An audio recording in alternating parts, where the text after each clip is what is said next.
Hey, RetconRaider here, and welcome back to Warhammer 40k Rogue Trader. As today, we turn things up to 11.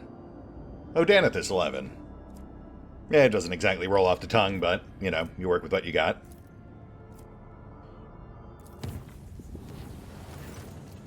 The warp jump went surprisingly smoothly. None of the deck officers on duty reported any incidents.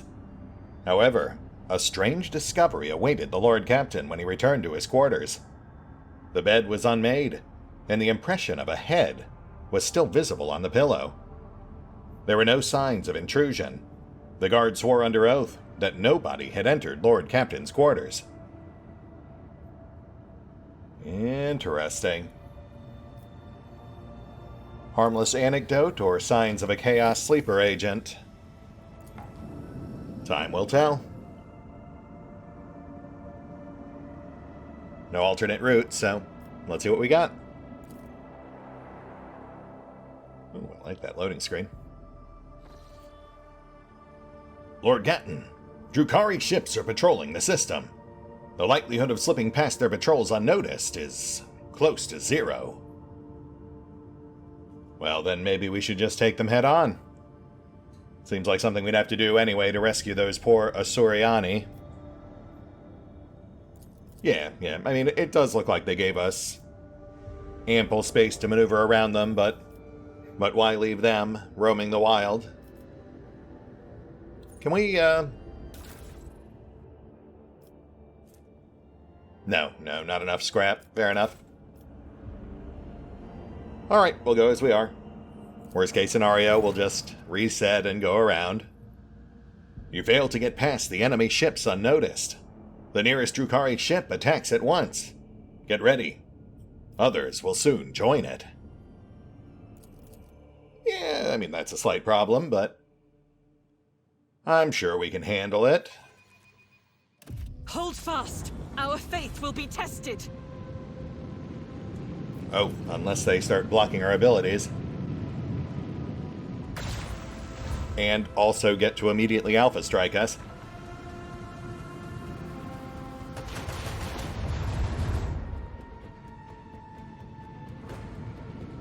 Well, on the bright side, it's just a couple of destroyers, so it could definitely be worse. Oh, nice. Yeah, we just gotta tear these guys up as fast as they arrive. As long as we can stay ahead of the waves, we should be good.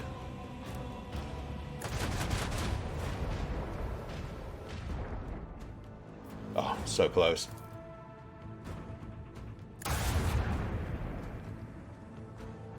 Okay. Just gotta sneak in one more tap. I can do that.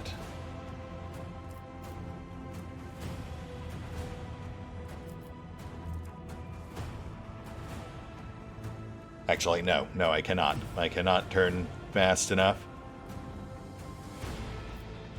We'll double down on the one on right. Then drop torps. That should hopefully distract the other.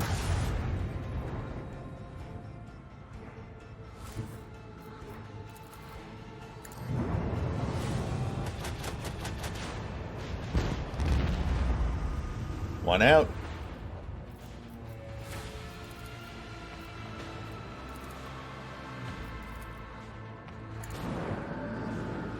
Torpedoes deployed. 10-round counter. Reinforcements on site. Looks like more Sigil class. Ow. Ow. Oh, please don't tell me you can actually... Okay, good. If they could actually spawn and attack in the same round, that would be a problem. Okay, well, see, now I'm getting mixed messages. But, I mean, it could have been worse. That's fine. We'll, Actually, those two are so close together, we might be able to two for this. Argenta?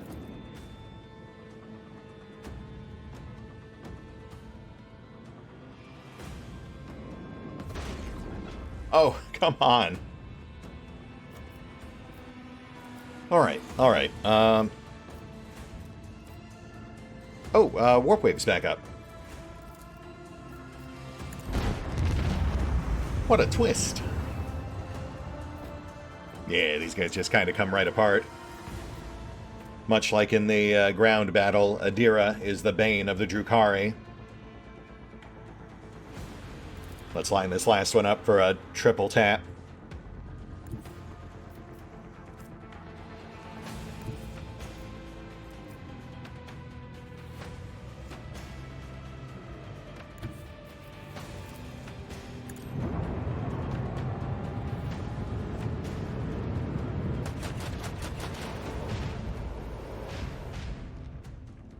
You gotta work with me, bud.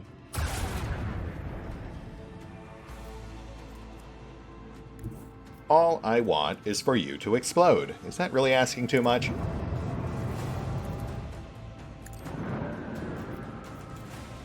That's fine. I got you next round. Let's block.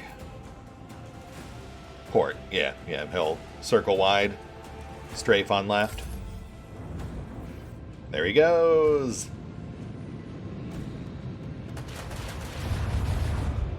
Ouch.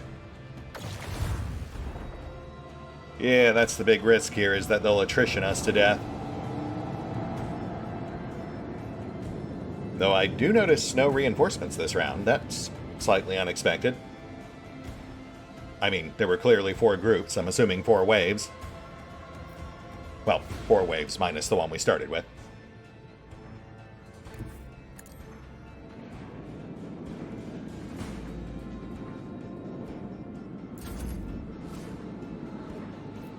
Alright. This guy's right behind us, so I think we're going to have to pull a bootleg.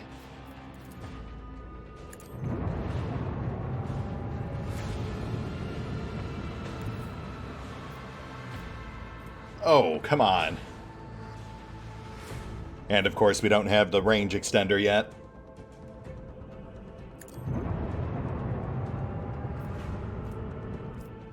Alright, fair enough. I mean, they're not going to get within firing range either. They have to do a full wide turn. Which also lets us get another salvo on the field, so they are double dead next round.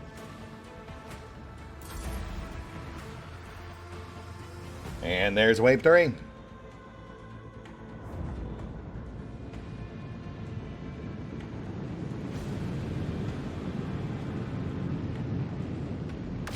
Nice, yes, right into the reinforced shields. Lovely.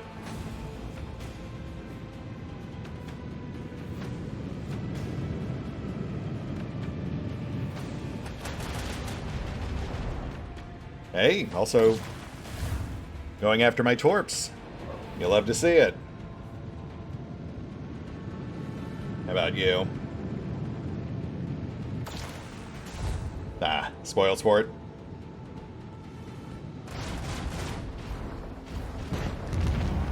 And number 4, out. Wow, okay. Sword number 2, playing it to the hilt.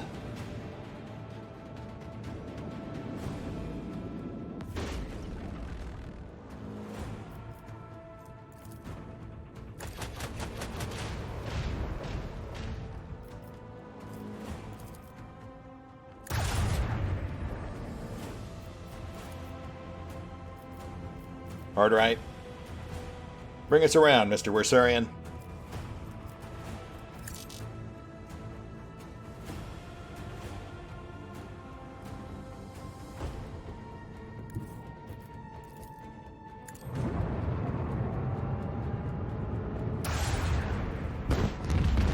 Sigil 5, out.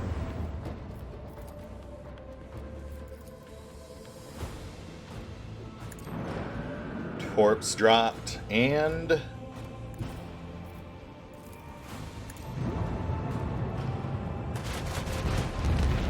Sigil 6, out. Oh, Are we done? Huh. Okay. Oh, well, never mind. Never mind.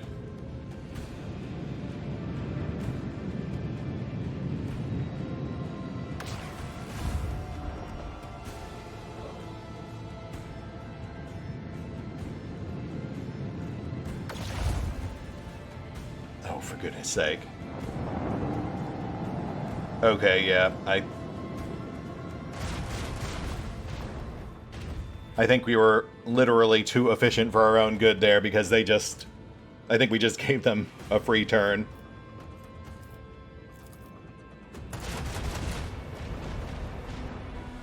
It's cool, though. We got this.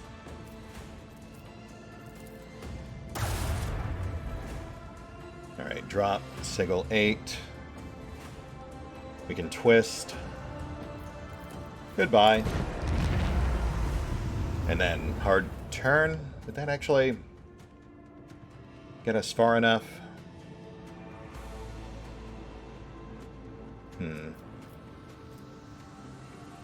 Maybe?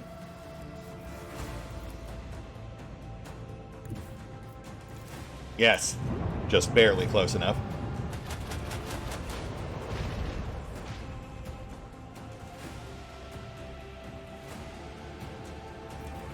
Drop torps. Can't bring Prow to bear, so curve starboard.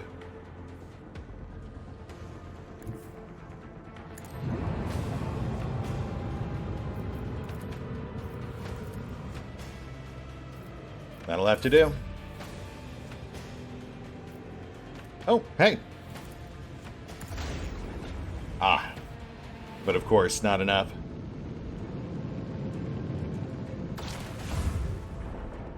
Oh. Proceed accordingly.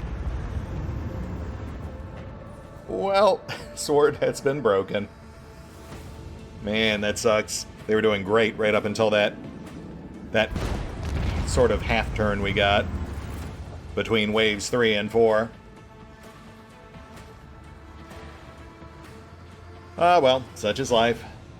1 second you're hurtling through the void, the next your remains are strewn across the stars. Are we stuck? Please. There we go. Thank you. My goodness. Oh, and look at that.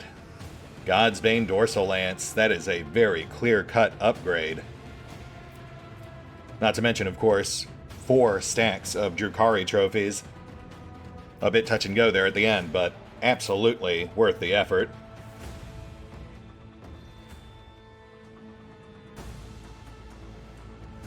Top off hull. And you know what? I think we also just gained a crew level, so give me a sec. I'll take stock of what we just got, figure out what we're doing on upgrades. Be right back.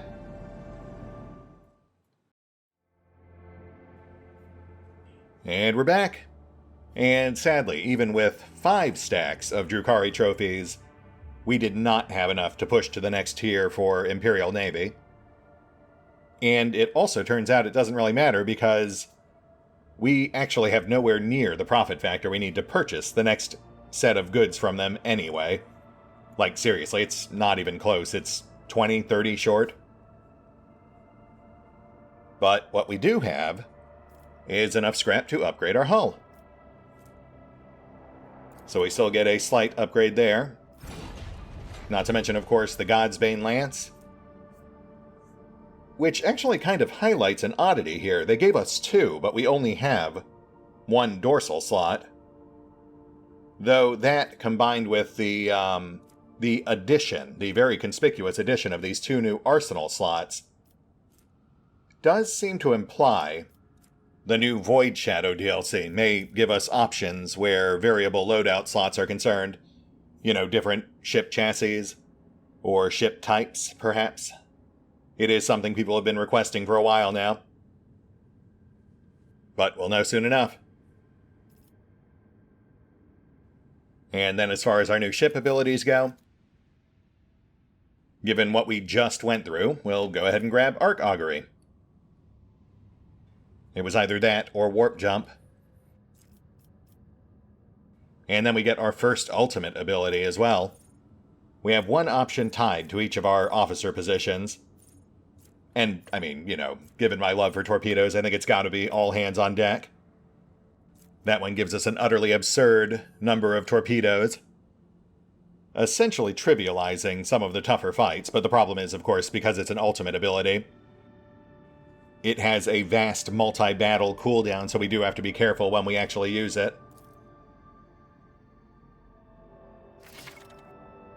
Oh, shoot, accidentally closed the tutorial.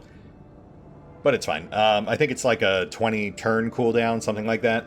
And it only counts down in active battles.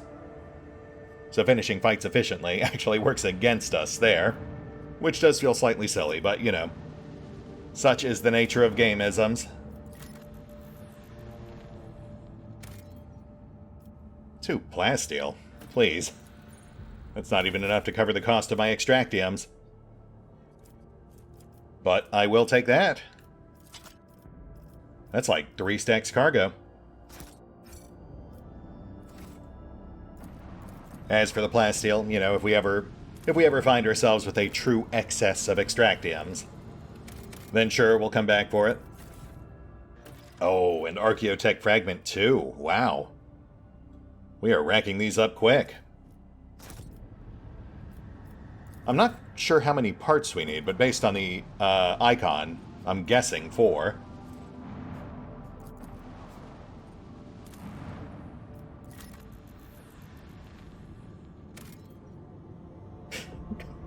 Come on, guys. What are we doing here? Can I get some real resources to exploit? I kind of need them for my 4 billion projects. And clear. Okay. Let's start our elf help group. The Augur crew picks up a heavily damaged Xenos void ship among the countless rock masses of the asteroid belt. An Aeldari vessel, beyond a doubt. According to the Von Valancius archives, about 100 standard years ago, the Imperial Navy set up a barrier in this system against pirates and the enemies of humanity. Countless primed mines are still scattered among the wreckage. The Boxmaster manages to tune the ship's systems to an unconventional frequency, and the bridge suddenly fills with chime-like Xenos voices. Drawn out and mournful, they sing in an unknown tongue. But every officer on the bridge can sense that this is a dirge. Answering the call, Yurliette jumps to the cogitators, startling the officers on the bridge with her sudden jolt. In the hopes of understanding the Monkey technology and figuring out how to help her kin, the Aeldari runs in circles around blinking vid screens. But the mysteries of the machine god elude the Xenos. Then she turns to the Lord Captain, powerless. Yurliette is asking the Elentech to help her kin who have found themselves trapped in a snare of fate. The Aeldari are enervated and weak, and their song is a cry of despair. A cry that is fading.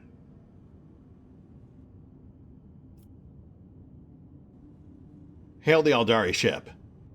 We need to let them know that rescue efforts are underway. We don't want them panicking when they see us getting closer. Yurliette, I might need your help here. However, the Xenos do not respond to the incoming signals.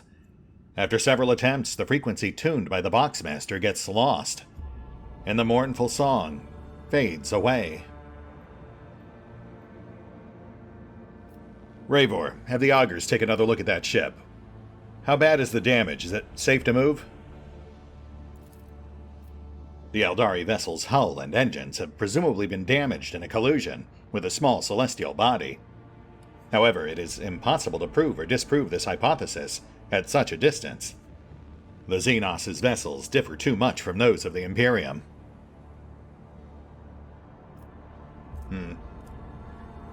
Really feels like they're setting us up for a fake out here. Ravor, prep some rescue shuttles. Now all the crew can do is hope that the calculations are correct, and that the veteran officer's experience has not let them down.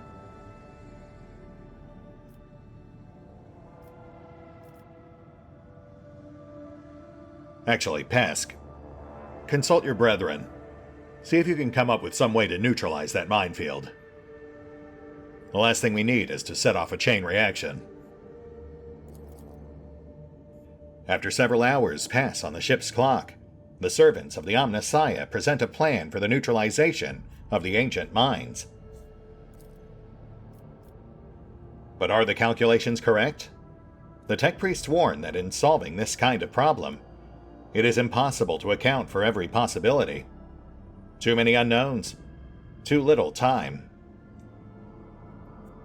Yeah, let's maybe not start shooting mines then. We will defer to the expertise of the tech priests and just rely on the talents of our pilots. Let's hope that's enough. The shuttle enters the asteroid field. The pilot proceeds with caution, confidently avoiding the chunks of rock and nearly imperceptible mines. However, when the shuttle reaches the Xeno ship, the rescue team's report catches the bridge crew off guard. The vessel's starboard side has been breached by the macro-weapons of an unknown Imperial void ship. There are no survivors.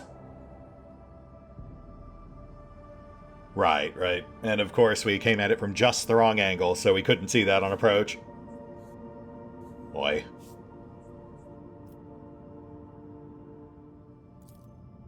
Shielding her eyes, Yurliette closes them and clutches the spirit stone at her breast. Coming to, the Aeldari does not speak for a time, with notes of sadness in her voice, carefully picking her words. She concedes that the Ellentech did all they could to save her kin. And yet it is the Monkey who are responsible for the loss of the Aeldari void ship. Saddened by the pain and hatred that humans have wrought upon her kind, Yurliette quietly leaves the bridge. I mean, to be completely fair, the Aeldari haven't exactly shown much restraint when it comes to slaughtering humans either. But sure, I get it, it's sad. Such is the nature of the grimdark future where there is only war.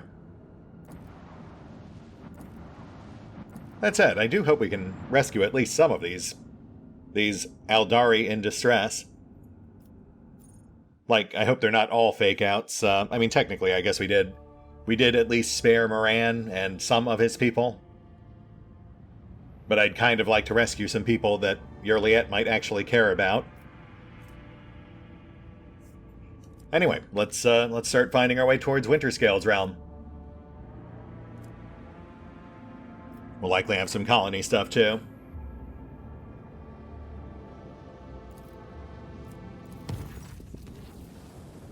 The Lord Captain retires to his study to ponder what the future holds. A while later, his thoughts are interrupted by a timid knock on the door. Uwe, I presume? Since, of course, Cass would currently be preoccupied. Also, not sure why Vigdis was the one narrating that. Oh, unless she is the narrator? Never really thought about that. Is she the one narrating the end of act cutscenes? Hey, Uwe. The Lady Navigator's valet greets you with a deep bow and humbly delivers a tasteful scroll, inviting you to a private meeting. I mean, I'm flattered, but correct me if I'm wrong, but aren't we mid-warp right now? Won't this implode my eyeballs and boil my brain and shatter my teeth and peel my skin? I feel like that might put a bit of a crimp in our relationship.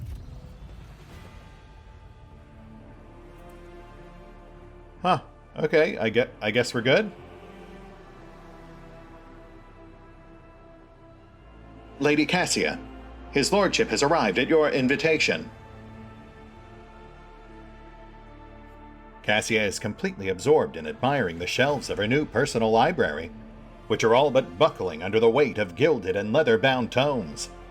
Upon noticing you, she smiles, barely able to stop herself from rushing to meet you. Valen, how did you procure all these works? By the throne, even your personal collection doesn't have them. I would have remembered. So many unexplored worlds and stories. dozens of unstudied essays. I am utterly astounded. Thank you. I could not have dreamt of a better gift. Her ruby eyes demurely hide behind her lowered lashes.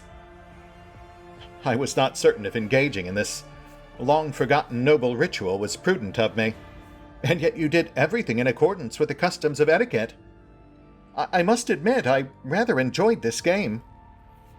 I hope you did, too.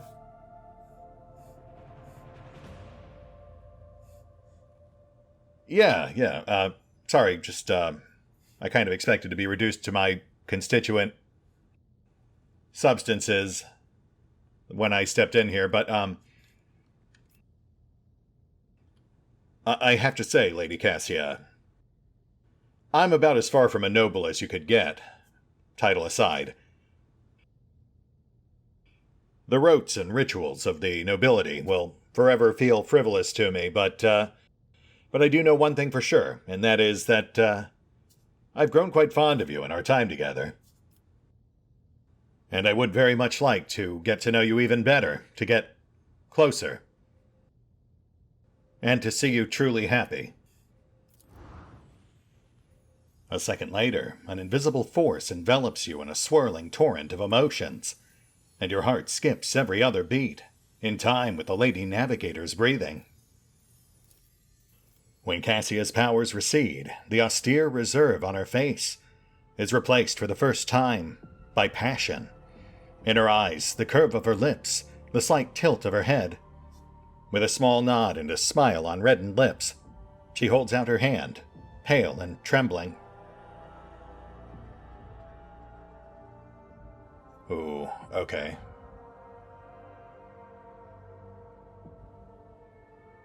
Part of me wants to go for option 2, but I'm worried she might misinterpret that.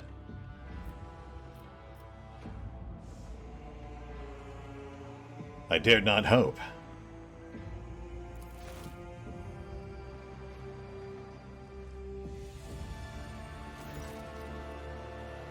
Awkwardly averting her eyes, Cassia hides her blushing face behind a curtain of silver hair.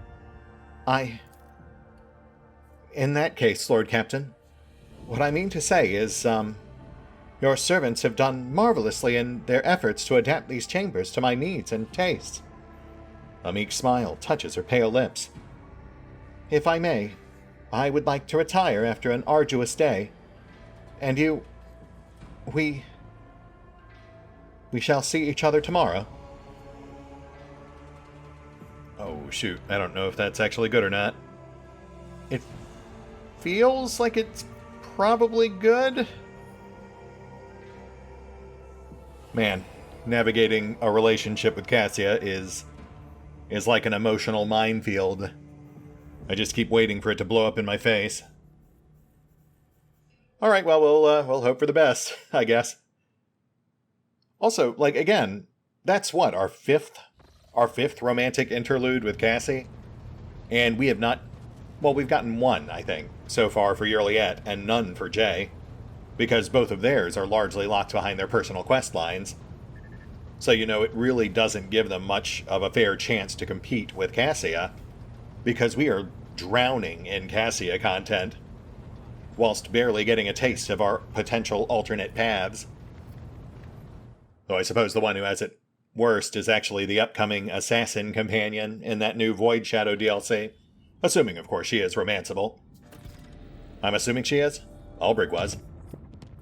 Anyway, let's just do a quick spot check here.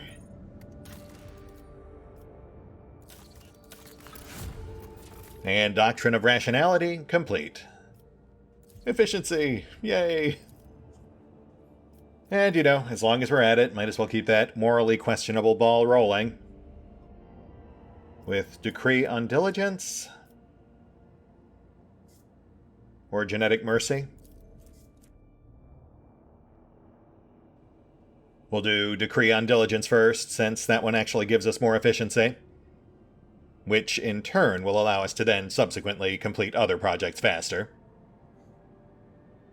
And, we'll reframe this one ever so slightly as well. let's say instead of turning people into food, we simply enforce a message of food preservation. Food waste is a major problem. Efficiency, yay. Oh, here we go. Something else to depress me. Lord Captain, a disturbing report has come from the quarries of Viabo 6. The convicts have lost their minds. They forgot how to use tools. They huddle together and continue to stare aimlessly into space, even under the lashes of the whips, ruining the mining deadlines. I mean, I feel like maybe whips aren't the best approach. Not important, sorry. Please continue. Some are possessed with the urge to use their nails to scratch blasphemous symbols on tools, machines, and even their own bodies. The most mad have painted the walls of several mines from floor to ceiling with the symbols, and then gone off deep into the mining tunnels. None of them could be found. The overseers consider it a ploy to divert attention away from the escapes, and an impending rebellion. Well, now, I don't want to say that you're immediately wrong, but that sounds an awful lot like what we saw back on the planet of Black Pyramids and Dark Thoughts, the research station on the edge of eternity. Tell me more about these symbols. Do we have pict recordings? It is hard to give these drawings any sort of intelligible definition. Unnaturally round circles connected by lines. The lines are interrupted by groups of dots. Some patterns follow some sort of common logic. Others are unique. I can provide pics of them. After examining the pict, you realize that the symbols are connected through a strange logical sequence. Right. So yeah, these are almost certainly the same symbols we saw back in the Pit of Infinite Despair. Alright, people, I'm pretty sure I know what we're dealing with here, but thoughts? Spotting an intriguing pattern in the drawing of the symbols left by the prisoners. Hypothesis: they have a practical purpose. Requesting access to the mines and the right to investigate the specimen for the Adeptus Mechanicus. Pascal, my man. Yeah, you and me, same wavelength. The search for knowledge never ends. Disappearing prisoners? What is the point of running away from penal servitude if the entire world is a prison cell? No, Shireen, these Ashmags have found some sort of smuggling tunnel network and are hiding there. And the drawings are their secret language, which they use to give orders to their fellow prisoners. I know some guys who can find such secret places and decipher these languages. You know, Jay, if you were dealing with, like, Act 1 Valen, I would probably agree with you. That is a pretty logical assumption. But Act 2 Valen has seen a bunch of crazy bullshit, so I can pretty much guarantee that would just get your people killed. If the convicts continue to disappear for no reason, then unrest will soon follow, whether out of fear or hope for the possibility of escape. To stifle this, we have to put pressure on the convicts' leaders. My experience suggests that such people can hold more sway than any overseer. And again, I mean, if this were Act 1 Valen, he would certainly be swayed by that kind of argument. But this is Act 2 Valen. Expert cryptographer, ooh. Okay, I don't know what that actually does. Seems like the tooltips, plural, are broken. That's good. Fair enough, I guess. I mean, I always used to make these decisions without looking explicitly at what they gave us anyway. So, we'll just stick with my gut. I'll look up what that actually does later. Pascal. Permission granted. Set up research posts in the tunnels. See if we can figure out what's going on. And be sure to forward copies of anything we find. There is no sacrifice more worthy than the one done in the name of the search for knowledge. Yep, I hear that. Right back at you, buddy. The wise servants of the Omnissiah have interrogated the strange prisoners. Research on their brain tissue did not reveal any mutations. Those laborers who have completely lost their utility have been granted servitorization in order to maintain production levels. But it seems, in the end, something was found after all.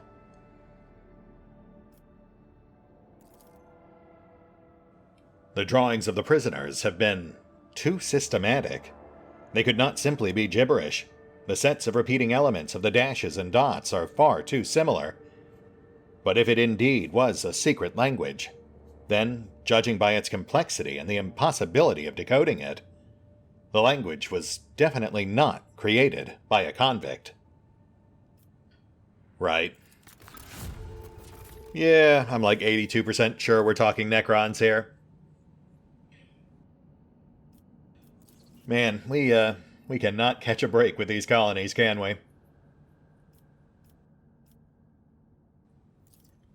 Alright, well, we'll just make the most of it. Let's see what else we've got here.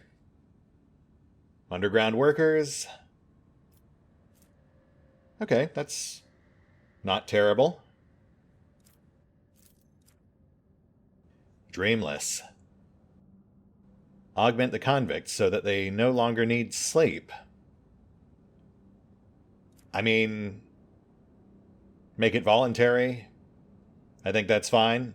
I certainly wouldn't mind an augment like that. Sleep is the killer of productivity. And I could certainly live without dreaming. I have a love-hate relationship with my subconscious. Warp guides. Press gang potential psychics amongst the prisoners' ranks. No cost, just benefit. Then we've got 2 we can't actually do just yet. Layer in the void. Turn the colony into a glorified pirate base, sure. Which does net infinite grenades. And then Holy Servitude. I don't really see us doing that. Especially not for another lackluster laser ring. Oh, see, here. Now we're talking. Extractium Metallica. This one's for the Explorators and blocks the other 2. Though I will say, those grenades are pretty tempting. Envirodome. Build massive crystal flex domes on the surface. Grants more space for the workers. That does sound nice. Blocks out ergonomics. Fairly expensive. With decent rewards. Complacency and security. As well as +5 Karus.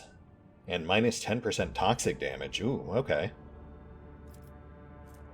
Versus ergonomics. Oh. Individual isolation pods and tranquilizers. Fantastic. That does sound like it would be a constant waking nightmare for the folks fitted with the Dreamless augment. I did notice the domes required mechanisms, though, and... Oh yeah, we do have mechanisms. We've got 2 in stock. Interesting. I'm not actually sure when we pick those up. But since we do have them, we can now get that Maglev Railway project going. Ah, there it is. Hallowed Railway, right? So yes, we will definitely get this one going. Which will in turn net us the Requimator. Whenever the wearer kills their target with a melee attack, all enemies in a 2-cell range around the wearer suffer wearer's willpower bonus mental damage. Interesting. Could be fun on Abby, though it would only be 3 damage per trigger. I mean, we're doing it regardless. Which does leave us with 1 remaining mechanism, so yeah, we could get the domes going too. Though I think we'll start a bit lighter. Let's go warp guides. If this is in fact a Necron world, we should probably ramp up that security as quickly as possible.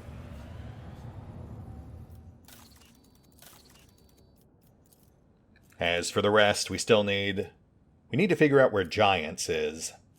And we need more rep with the Kaspelika for this one. But yeah, see, like, this one throws me because there's no real indication. Oh, never mind. It says Galva Gamma right there. Okay, fair enough. Duly noted. Alright, let's hit Winterscale's realm. Though apparently we haven't hit Pellium Solitus either. And I suppose if we are going to hit it, we shouldn't do it from this side. That's pretty much a guaranteed warp encounter. We'll get it on the way back. Lord Captain, our astropads received a message from Achilles Scalander on Dargonis. He closely studied the data from the incursion on Viabos 6, including the mention of the Xenos leaders. He promised to direct the efforts of his aides to identify those enemies of humanity, so their location can be determined. Master Scalander is also reporting the Drukhari are getting ready for more attacks on your territory. Information from his aides continues to arrive, and Achilles will personally report to you the moment the target for the upcoming raid becomes clear. The Drukhari excel at catching their opponents off guard, and there will be little time to mount a response. According to Master Scalander, your personal participation in the defense would be the best strategy, given the circumstances. Understood. Yeah, it does often seem like we're the only ones who can actually get things done out here.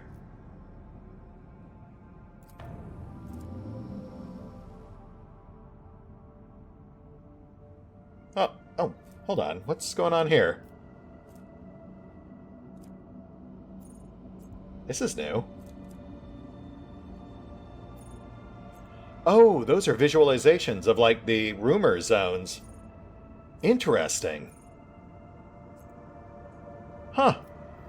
You know, that must be something that also got added in the latest patch, in preparation for the Void Shadow DLC. I really like that. Wow, yeah, that's a great addition. That'll make it a lot easier to plan out our trips in the future. Bravo, Owlcat.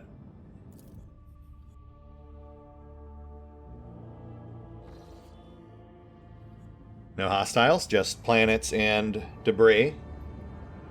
Oh, spot check on the colonies. And maglev complete. Fantastic. That nets us our Requimator plus other associated benefits. Though, unfortunately, I think it also leaves us, without any other projects we can currently pursue. Not unless we drastically ramp up our rep with the Drusians. Which I might push it up that high. I don't know. And then we also need more resources for one of these.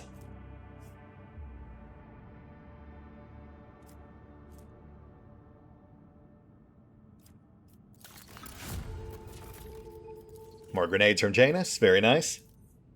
Still can't get anything going just yet. Decree on diligence. Our food preservation lessons are already paying off. Efficiency. Yay. And genetic mercy, yes, please. I gotta feel good about myself. Let's offset some of the questionable decisions.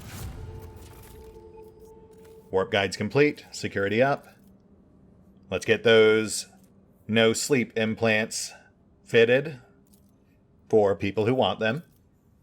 Higher productivity means a better chance at parole. Probably. Yeah, we've got chemicals to spare. And that'll also boost our efficiency, which will thus speed up the rest of these projects. We'll probably do Envirodomes next. Give our workers some much-needed poly shore leave. Also, I'll take one of those implants too while we're at it. Only fair. And, yeah, I think we've got time for this. Let's clear these planets real quick. Though if we encounter any actual dungeons, we'll have to hold off until next time. Valley of Sleep. The crew has discovered a hidden valley littered with thousands of animal skeletons. Augur data suggests that some kind of sleeping gas vents here. It's likely that the animals either didn't realize they were headed for a deadly trap, or even come here to die on purpose. Attempts to study the gas resulted in numerous cases of poisoning. Thankfully, none proved fatal. Gosh darn it, Pass. Come on, man. Alright, we'll do without our chemicals, I assume. Not like we're really hurting there anyway. Gas giant clear.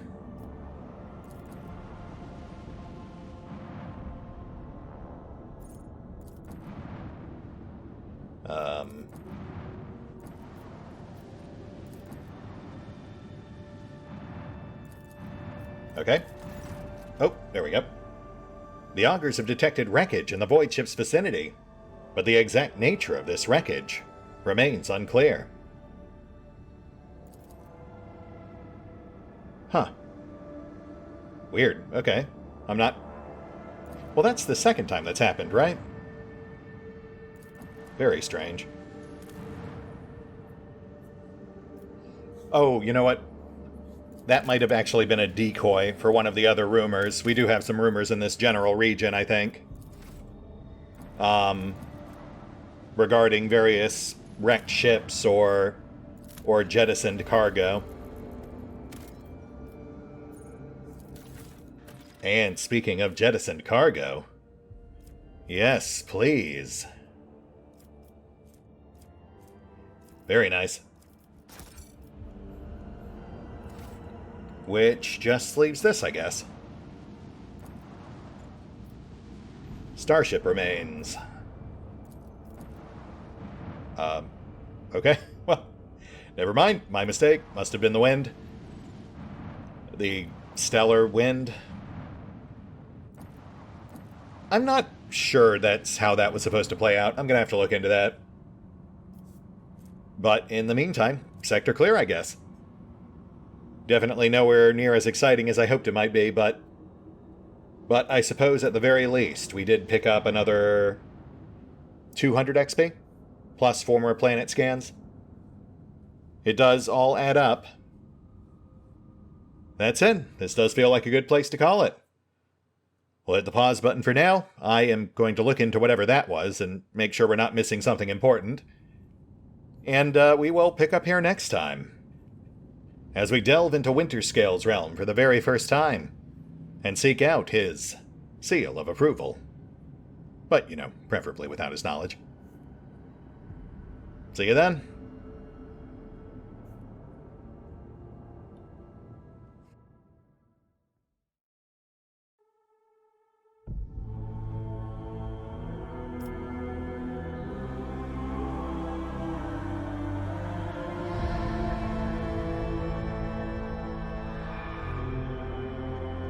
Oh, and special thanks to the raiders, the fine folks who help make these videos possible, including but not limited to Eerie V23, Revenant, Alois, CrowkingLoR, Dragon Matrix 7, Drakiith, EgonAlter, Exsellsior, Gottlieb, James Trimmier, Kazorm, Mark Giemza, Nathan Welch Jr., OverlordPherom, RandomPassrby, RobbyB, Tomasz Piątkowski, Triphoppenskip, and Valinrook. Thanks for your support, guys. That said, if you'd also like to help support the channel, then feel free to push the buttons that do the things. Trust me, it does make a difference. Or you could even check out the PayPal, the Patreon, the Nexus GG, or the YouTube memberships. Links are in the description. Hold fast! Our faith will be tested!